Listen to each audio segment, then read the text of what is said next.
নদিয়ার কৃষ্ণনগর পুলিশ জেলার বড় সাফল্য।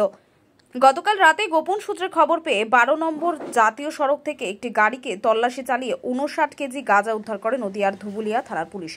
পুলিশ সূত্রে খবর, গোপন সূত্রে খবরের ভিত্তিতে ধুবুলিয়া থানার পুলিশ খবর পায় 12 নম্বর জাতীয় সড়ক হয়ে গাঁজা পাচার হচ্ছে। সেই সময় রাতে বিশেষ অভিযান চালিয়ে একটি 4 চাকা গাড়ি সন্দেহভাজন হওয়ায় তাকে দাঁড় করিয়ে তল্লাশি করতেই গাড়ির নিচ থেকে 59 কেজি গাঁজা উদ্ধার করে ধুবুলিয়া থানার পুলিশ। ঘটনায় নূরনবী সরকার, প্রশান্ত সরকার, সাইদুর রহমান নামে 3 জন যুবককে গ্রেপ্তার করে আদালতে পাঠায় ধুবুলিয়া থানার পুলিশ। অপরদিকে যে গাড়িতে গাঁজাগুলি ছিল সেই গাড়িটিকেও আটক করেছে ধুবুলিয়া থানার পুলিশ।